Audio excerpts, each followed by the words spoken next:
news for you. I'm Roy Wood Jr. In the news this week. One of those pilots who thinks World War II is still happening decides not to return to civilization.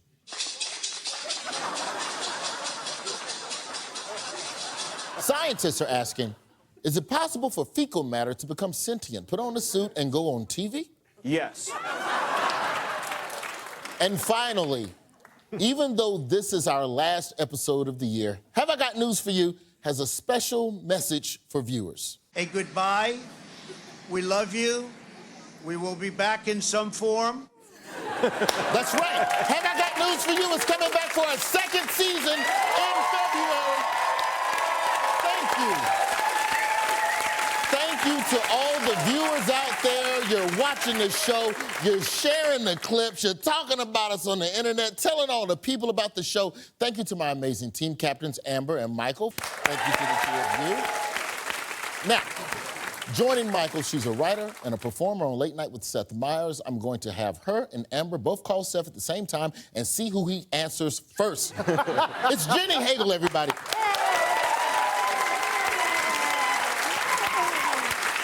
And an amazing guest on Amber's team tonight. She is a prolific tech journalist who goes toe-to-toe with some of the most powerful people in Silicon Valley. We'll ask her if she knows why the Wi-Fi is so damn slow in this building. It's Kara Swisher. All right, now for the biggest stories this week. Amber and Kara, I will show you a clip package referencing current events from the past week, and you tell me what's the story. Okay. This is Mar-a-Lago. That's Trump. This is a soap opera. I know. Real Housewives of Mar-a-Lago. Oh, my God. I think this is about how Trump is having a lot of drama. He's hiring a lot of TV people. TV people. The story is an unusually high number of proposed cabinet members come from the world of cable news and reality TV. Like, at this point, Trump may as well just pick his cabinet members by just giving them a rose or not. Just come to you, you get a rose, congratulations. This is all like, it's like a soap opera. There's so much drama. Kind of like watching a soap opera. Soap opera. Soap opera. And the world will continue to turn. I think it will. Yes. Yes. Yeah. Referencing the soap opera there. This week, who did Trump nominate to oversee the Centers for Medicare and Medicaid Services? Dr. Oz. It is Dr. Mehmet Oz. Yeah. Oh. Seen here finding out that Jeff Goldblum replaced him in Wicked. Why is this selection by Trump so concerning to so many people? Because he's very controversial on some of his quackery. I think it's his eyebrows. I can't trust somebody to manage Medicaid and Medicare when they cannot manage their eyebrows.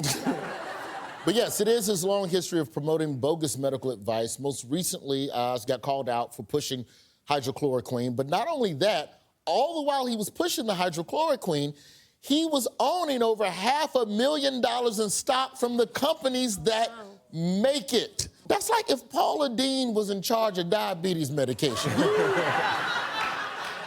Bonus question. Does anyone know how many Americans are on Medicare and Medicaid? 31 million. Roughly 43% of the country, which is more than 150 million people, are currently on some version of these plans. If Dr. Oz is in office, everybody's gonna get a roll of Tums. How much stock does he own in that? All right, let's meet our next contestant. Who did Trump just pick as his new Secretary of Education? Linda McMahon. Linda McMahon. Oh, sorry, I said it wrong. Coming up as your next Secretary of Education is Linda McMahon.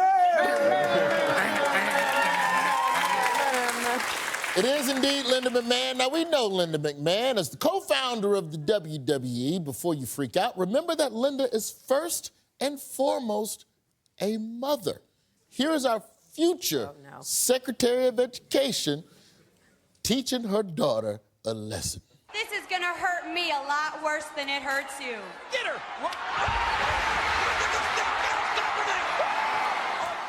That's that homeschooling for you. That's what homeschooling do. Linda McMahon running the Department of Education. She's all about the 3 R's, Royal, Rumble, and Raw.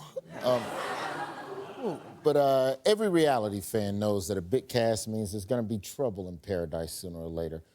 Who can tell me which 2 transition team members are reportedly butting heads? Are you talking about the fight that recently happened at Mar-a-Lago? Yes, apparently it was Boris Epstein and First Lady Elon Musk. Who? We call him Alonia. Alonia? Yes. Points. Give her points for it. Points. Thank you.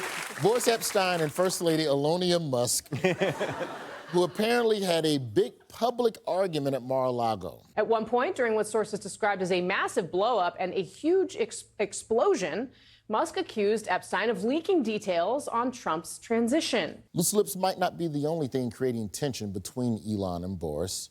Why else might they be clashing? Boris has been there a long time. He's probably jelly. Jelly is short for jealous, Roy. Okay. I appreciate that one. It's not a bad guess, but let's go to reporter Mark Caputo for the answer. What Elon Musk is going to discover is that Donald Trump is never going to really part with his sort of beloved loyal dog. And if there's one thing you don't want to be around Republicans, it's a dog. Still, the #1 rule of reality TV is that you're not there to make friends. Trump met with some former critics at Mar-a-Lago last week. Can anyone tell me which former critics? Mika and Joe. Oh, I'd like Not the Joe dog. and Mika. Joe and Mika, final Okay, answer. well, we'll see who's right, Jennifer. Well, I think we all know the husband goes first. It was MSNBC anchors Joe Scarborough and Mika Brzezinski. Points Thank over you. here.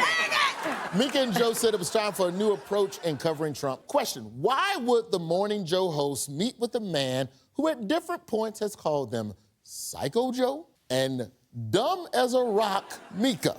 They're worried they're going to get thrown in prison in the new Trump administration. So they're like, let's just grovel at his feet and try to stay out of the gulag. Here's Mika with the reason why they went.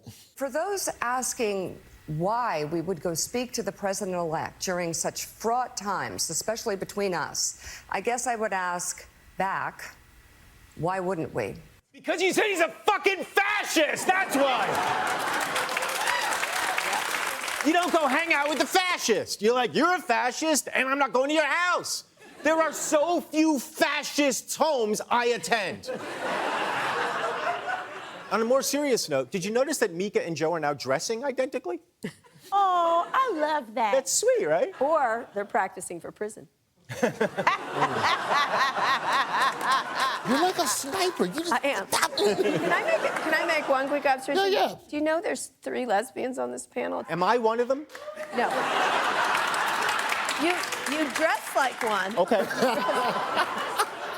Kind of look like Ellen a little bit. How did MSNBC viewers respond? It seems to me that if you spend 4-8 years telling your audience that he's a fascist, that when he then wins the election and you go to his house and bend the knee, people are going to be pissed. Yeah, Ellen's right. MSNBC viewers hated it. As soon as Morning Joe announced the meeting, Nielsen ratings show that 38% of their key viewers changed the channel or turned off the TV at that moment. Now, to be fair, at the same time that they made that announcement, over on the Today Show, they had the cast of Night Court. So it could have just been... Michael and Jenny, your turn. Watch the clip. Tell me what's the story. Oh, well, there's the walking forehead. We know that guy. Lock little girls in a room, and then you have to use cash. Oh. Checkmate. Is that about Matt Gaetz withdrawing from his nomination because there was too much evidence that he had done shady shit and he was worried it was going to come out? Points. I'm only here for the points. Yes, the story is the Senate forcing Attorney General nominee Matt Gaetz to withdraw from consideration. He is withdrawn from consideration just in time for high school winter break. Years-long investigation by the Ethics Committee into Matt Gaetz and these allegations of sex with an underage girl. Drugs, underage girls, sex trafficking. Drug-fueled sex parties. Other allegations that Gaetz would show nude pictures and videos of women that he said he slept with on the House floor. On the House floor? Look, you don't show the nudes at work. But Roy, earlier today, you were... You know why I don't like that joke? Because they don't know if you're joking. The day he dropped out, what was it that made him drop out? He didn't have the numbers. I think he looked at his calendar and he said, oh shit, it's back to school night. Here's Paula Reed with the answer. And this new story is that the Ethics Committee was told of a second sexual encounter with a woman who was just 17 years old. Also, the day before Gates dropped out, the New York Times dropped this. That is a chart prepared by federal investigators that shows a web of thousands of dollars in Venmo payments between Gates, his friends, and women who had drug-fueled sex parties between 2017 and 2020. But that's probably just a coincidence. Why is every sex party drug-fueled? Why can't we just have a sober Papa John's and Pepsi-Cola sex party? Maybe. Do you want to have sex with this man without drugs? Could you do it? Could you do it? I think that's a fair point. But also, like, why are you running for shit when you know what you did? Amber, have you heard the term white privilege? No. Let me explain it to you. Okay. Yeah, please mansplain it to the woman. Yeah, go ahead. As a white man, yeah, I can do whatever the fuck I want. I've noticed that. Without consequence. Yeah. For example, I'm rubbing Jenny's knee right now. I have to let him. Yes? When he said it, I snuck to see if he was doing it for real. Man, what's some privilege? He was over there touching knees. Ladies, isn't Matt Gaetz the kind of guy you dated just before you became gay? Yes. He was the last exit ramp. He was the one where you're like, let me try. Nope, can't do it.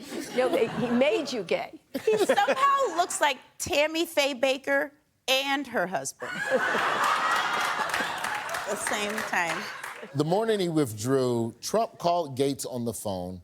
What was Trump's message to Matt Gaetz? You're out, you don't have the votes. Yeah, that's exactly it. Trump reportedly told Gates, quote, you don't have the votes. These senators aren't moving. Now, to be fair, most of the senators aren't moving because they're all almost 100. Gates is out, so there has to be a replacement. Thursday night, Trump announced a more confirmable nominee. Who is the nominee? Charles Manson. Definitely more confirmable. It's former Florida Attorney General Pam Bondi. What are Pam Bondi's qualifications and bona fides for leading the Justice Department? She's an actual lawyer. She was investigating Trump University for possible criminal prosecution until he gave her $25,000, and then all the charges magically disappeared. I'd like to announce I am investigating Trump. She is indeed relatively qualified for the role. Pam Bondi is exactly what I was saying in the last segment that we should all fear, because she's competent. I can't believe being competent didn't disqualify Pam Bondi. What are Pam Bondi's plans for the old Justice Department once she gets confirmed? Whatever the fuck Trump wants, those are her plans. Yeah. Mm-hmm. It's like Coming to America, whatever you like. Here's Pam with the answer. The Department of Justice, the prosecutors will be prosecuted, the bad ones. The investigators will be investigated, and the House needs to be cleaned out. That's right. A woman who cleans. That's why Republicans like her. It's true. I don't like that you said it, Roy. But it's true. Now that Gates is out, who was the most unconfirmable cabinet nominee in Trump's cast of unhirables? Pete Hegseth. I just know him as the other rapist. Yeah. I know him as resting Me Too face.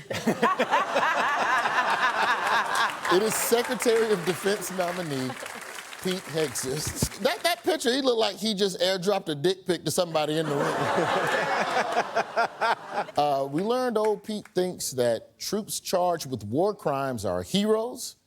He wants to purge leftists from the military, and he's been described as no less nutty than any of Trump's more controversial nominees.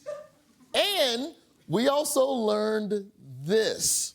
NBC News has now also obtained that 2017 police report. He allegedly took her phone, blocked the door to, and refused to let her leave. Here's how the could-be Secretary of Defense defended himself on Thursday.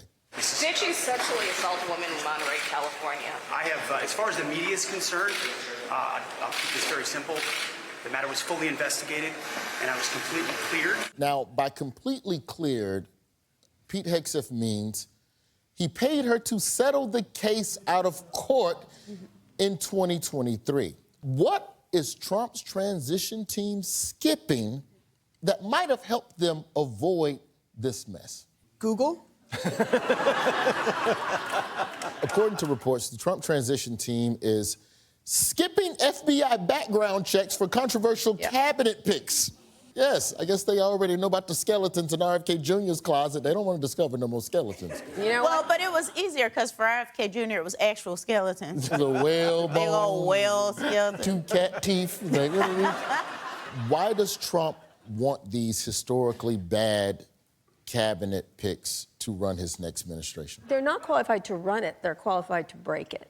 And that's what they want to do. And so you just need a hammer. That's all. You need to be able to wield a hammer. The story is, when Donald Trump is given a choice between hiring someone comically unqualified or horrifically immoral, only he has the courage to say, why not both? We'll be right back.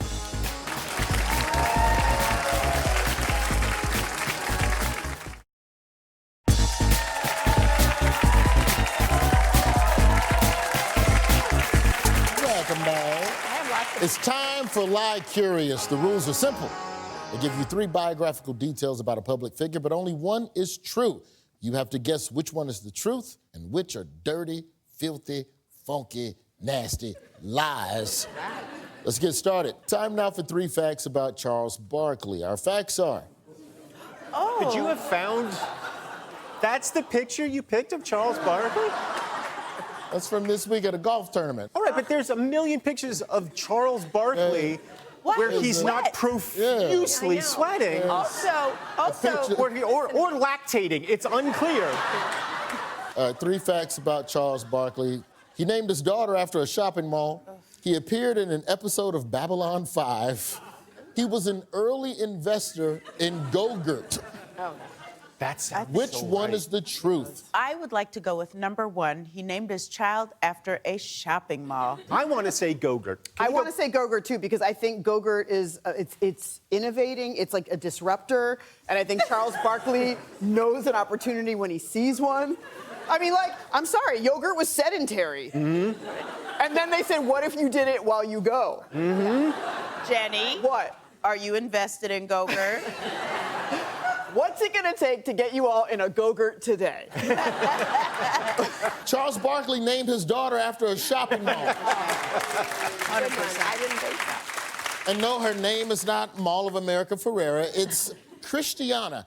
And here's Charles talking about it with Ernie Johnson on a podcast. There's a Christiana Mall in Delaware. You named your daughter after a mall? Yeah. Why? I don't know. I just like the mall. You're a mess, man. To be fair, I've been to that mall, and it's a good mall. It's a quality mall. It's a quality mall. So they have Baby Gap there? Is that where you bought your outfit?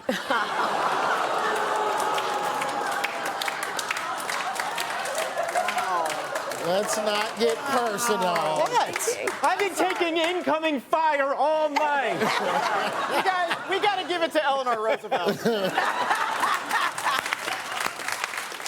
Time now for 3 facts about Elizabeth Warren. Our facts are, she plays Mrs. Cratchit each year in a local production of A Christmas Carol. Her favorite TV show is HBO's Ballers.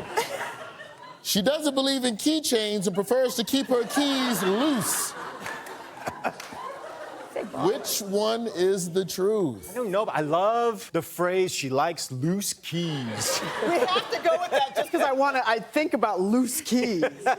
You dream about handing her a carabiner. I do. I'm like, Liz, shh, let me fix this for you.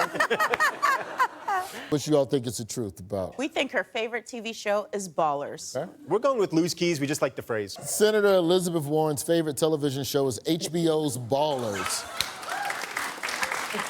Ahead of the season 5 premiere of the HBO show Ballers in 2019, Warren tweeted this: "Can't wait for the season 5 premiere of Ballers, HBO tonight. Bruce and I still can't believe there won't be a season 6. And congrats to The Rock on your marriage."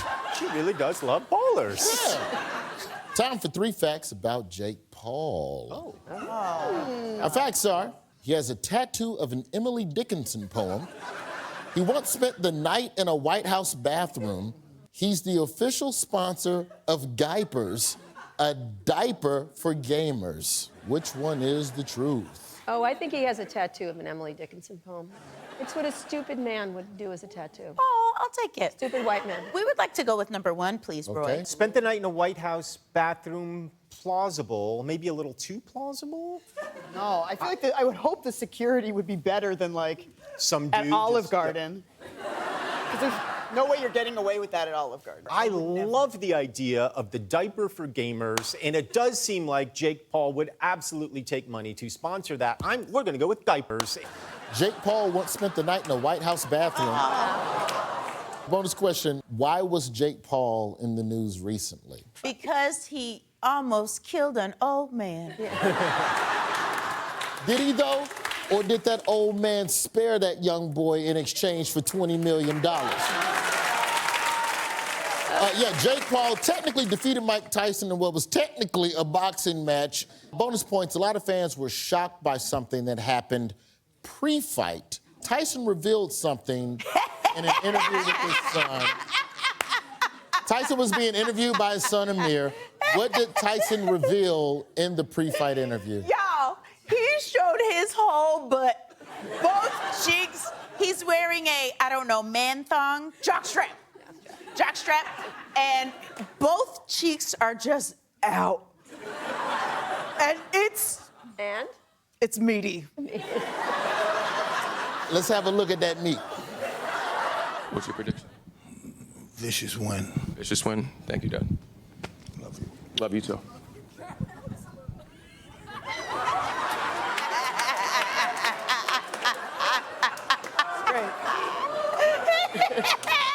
I would die if someone saw both my floppy butt cheeks after I had kissed them and said, I love you. I love you. It's time now for Missing Words. Panelists, I'll give you a recent news headline with keywords cut out, and you'll have to fill in the blank and give us the full story. Here's your first headline. Blobs that closed Australian beaches were made of blank, blank, and blank, scientists say. Snap, crackle, and pop. I'm going to say Vegemite, Yes. There it is. kangaroo, and Kylie Minogue. I think it's like there was some tar and oil, poop, and other crap. Close enough points on this side. Blobs that closed Australian beaches were made of poop, weed, and meth, scientists say. 2 out of 3 ain't bad. You on that beach, you're like, oh, I could use 2 of these. Which are the 2 you're thinking of? I don't fool with meth. Okay. Here's your next headline. These rats learn to blank, and they love it. Macarena.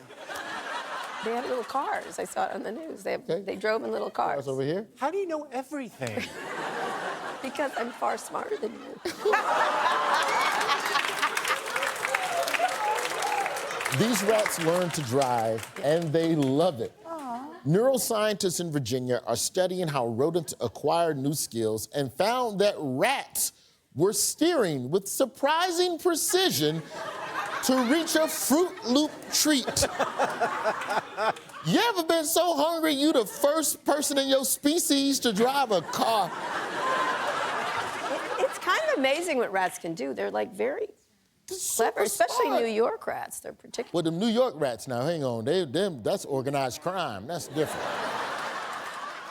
And yes, Amber, we do have footage. Yay! Here they are. These are rat-operated vehicles. This comes via Kelly Lambert, who's a neuroscientist at the University of Richmond. She calls them the Tesla Cybertruck of rodent vehicles. Yes, the Cybertruck, which means that rat is going through a divorce. That's missing words. We have to pay bills now, so more after the break.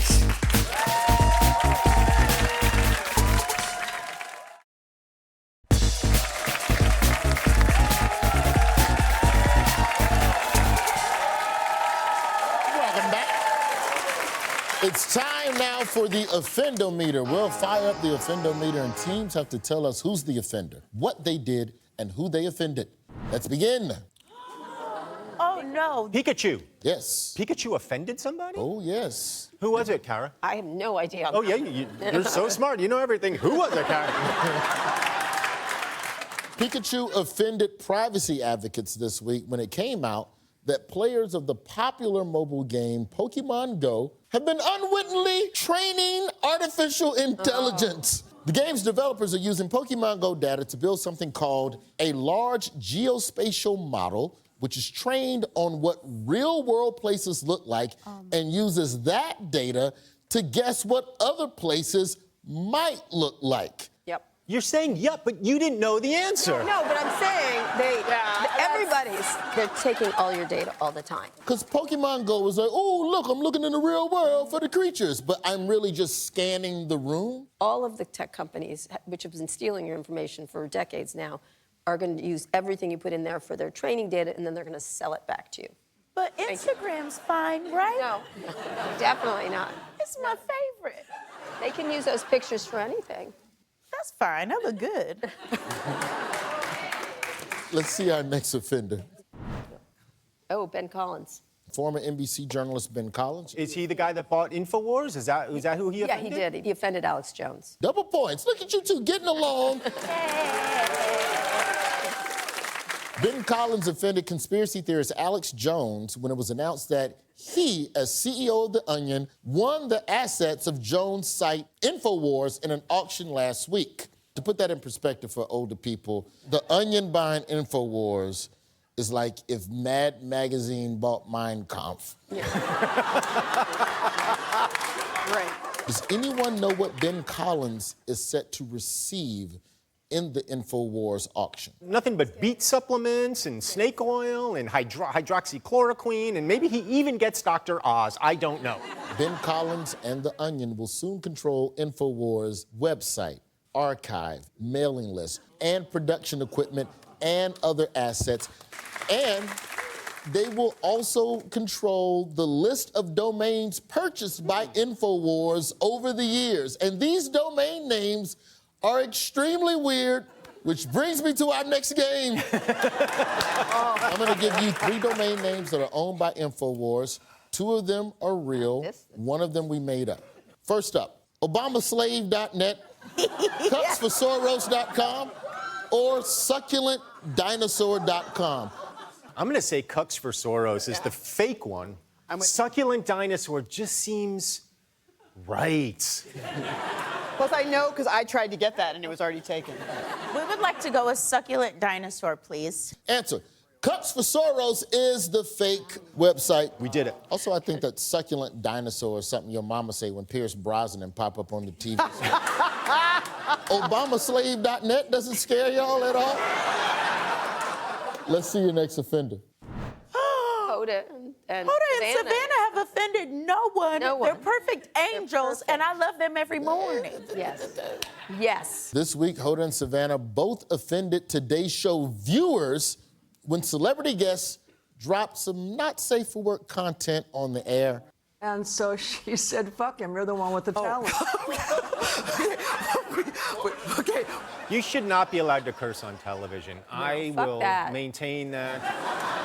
Does anyone know which star Savannah Guthrie interviewed who also had a little bit of a spicy moment? Emerald Lagasse?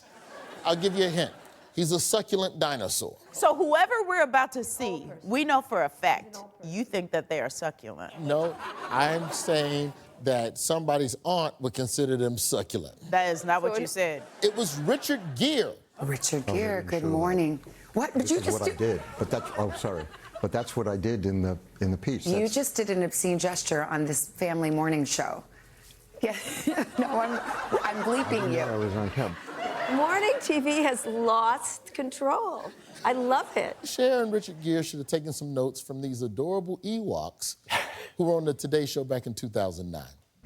Whoa! They're awfully frisky. And you need an Ewok to do your party tricks too. Apparently, you need a couple of these guys. Hey! I'm just glad we didn't see his little red lightsaber come out. That was the Fendometer. We'll be right back.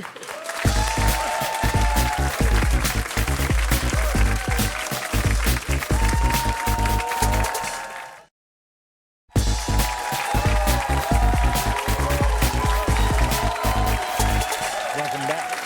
It's time for Meet in the Middle, where we find common ground between two people who would never be caught hanging out together. Okay, on one side, we have Walt Disney, Shaquille O'Neal, Jay Leno, and Sonia Sotomayor.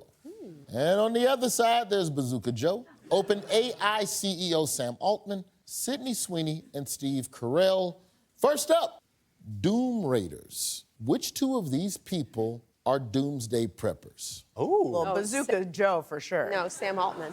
Sam Altman's one. I want to say Shaquille O'Neal. That just feels right. Shaq and OpenAI CEO Sam Altman are both doomsday preppers. Shaquille O'Neal has reportedly been building his own apocalypse bunker, and Sam Altman told The New Yorker in 2016, quote, I have guns, gold, potassium iodide, antibiotics, batteries, water, gas masks from the Israeli Defense Force, and a big patch of land in Big Sur I can fly to. It's kind of a privileged thing. Yeah. The idea to be so rich that you can have a house, a summer house, a vacation house, and an in case shit house.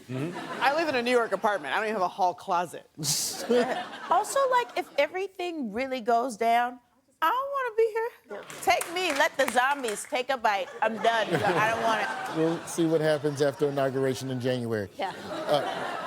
Speaking of AI, what AI creation is upsetting some people this holiday season? I know this one. The Coca-Cola commercial, they made it entirely out of AI, and it's terrible. Artists, actors, and filmmakers are angry that Coca-Cola has used generative AI to create a holiday commercial. Here is the ad.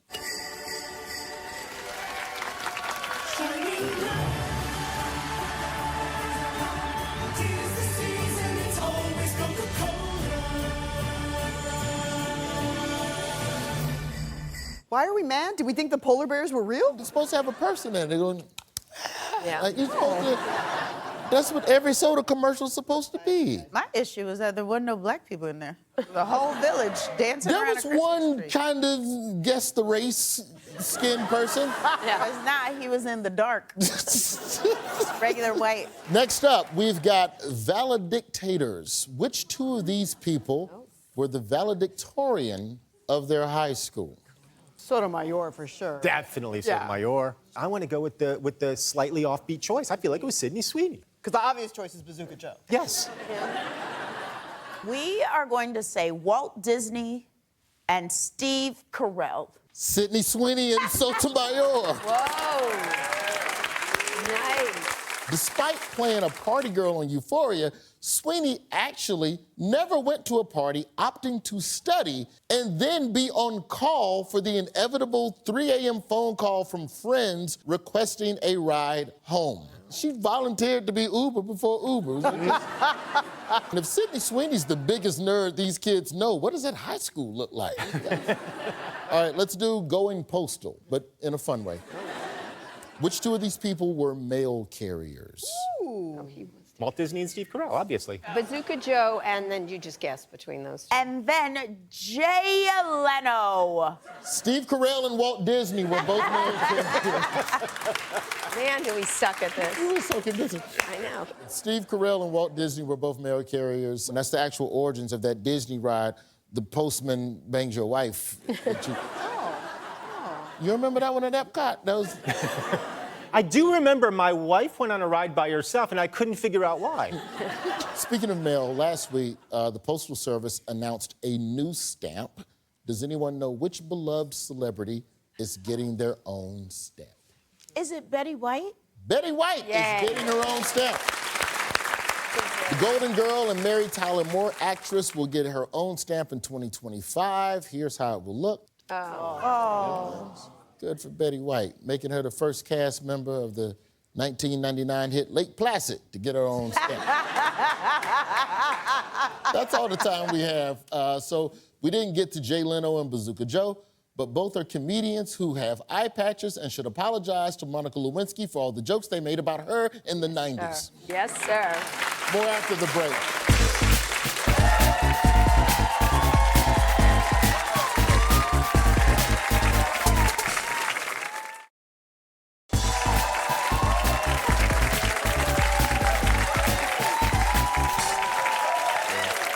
Welcome back. Time now for Odd One Out. Teams, here's how it works. I'm going to show everybody 4 pictures. You'll have to guess which one sticks out like Joe Biden at a trampoline park. Here's your 4. Thomas Jefferson, George W. Bush, Donald Trump, and Dwight Eisenhower. Who is the odd one out? Is Eisenhower the only one who served in the military? Donald Trump is the only one who didn't serve in the military. Both solid guesses. The odd one out is George W. Bush. All the other presidents have released their own Bibles. Yes, while George W. Bush is still learning how to read. Good luck. Donald Trump's God Bless the USA Bible is billed as the only Bible endorsed by Trump, but there's also the Day God Intervened edition and the President Donald J. Trump Signature edition for $1,000. Is there any way on earth that Donald Trump's Bible doesn't say something crazy in there? The actual Bible says a lot of crazy shit. Trump was a Bible thumper even before he started selling his own Bible.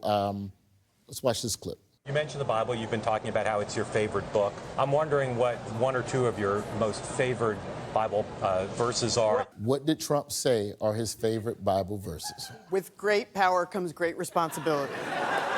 Here's Trump's favorite Bible verse. You know, when I talk about the Bible, it's very personal, so I don't want to get into verses. I don't want to get into... There's no verse that means a lot to you that you think about or cite? The Bible means a lot to me, but I don't want to get into specifics. You're an Old Testament guy or a New Testament guy? Probably equal. I just find it funny that, like, Trump can filibuster through any question. Oh, yeah. That's me giving a report on Mary Shelley's Frankenstein in 11th grade. Absolutely. The catcher was in the ride. Bonus question for the panel. Who is purchasing the Trump Bibles? The state of Oklahoma is purchasing Trump Bibles and requiring they be in classrooms for some reason. It is the Oklahoma Department of Education, which purchased over 500 Trump Bibles to be placed in public schools. Here's Oklahoma Superintendent Mark Walters defending the purchase. What do you say to critics who argue this is clear-cut political pandering right here? We're going to teach American history in Oklahoma. So that includes the Bible, the Declaration of Independence, the Constitution and Bill of Rights. They are all included in this Bible that we've purchased. Oh, I didn't know it was all that extra shit. And then you're telling me I get a Bible and I also get the Declaration of Independence? Yeah, separation of church and state. Does anyone know where Oklahoma ranks in education? Now, there's 50 states, right? I'm going to guess 52nd. I'm going to say 49. 49 Wow. is What's up? Oklahoma. Oklahoma's education state system is ranked 49th out of 50, the second worst in the country. I'm sure that Secretary of Ed is like, we're 49th? Well, who the hell is 4010th? That was Odd One Out. We'll be right back.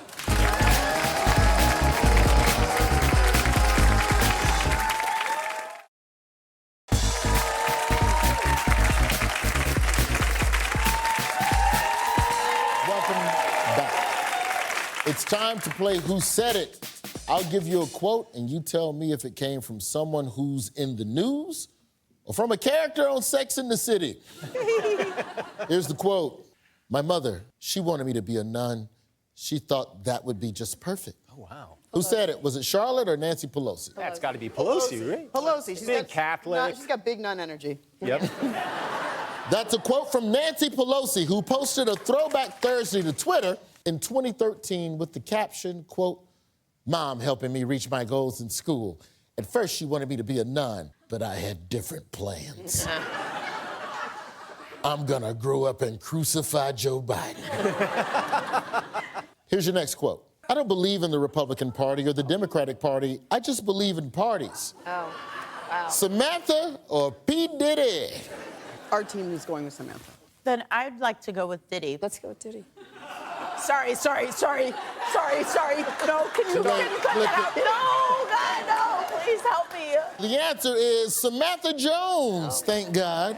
Samantha, who shared her political perspective in a season 3 episode of this series where Carrie dates a politician who wants her to pee on him. Yeah, that one. Oh, Yes. that's right. Yes. Yes. I'll pee what she's peeing. Roy. Harry, Roy. I combined Roy. 2 romantic. Did you say I'll pee what she's peeing? Yeah. Roy. Yeah. Roy. I was saying that from the perspective of a woman that wanted to pee. You trying to make this Roy. about me wanting to pee? I want to pee. Why you trying to flip it? I'm like just that? saying that's a She silly goes to thing. Diddy party. Who are you going to trust right now? I know you don't go to Diddy parties. I'm sorry. I know you don't like pee. Thank you. See? A minute. That's all the time we have for Who Said It. Nice. And just like that, it's time to say goodnight. I want to say thank you to our guests tonight, Jenny Hagel, Kara Swisher. Thank you all so much. Thank you to our team captains, Amber Ruffin and Michael Ian Black. Before we sign off, here are a few more stories we're watching. Elevator company has a chance to do the funniest thing ever. Local man says, it's not a party sub unless it's this big. The Rolling Kidney Stones find a new guitar player.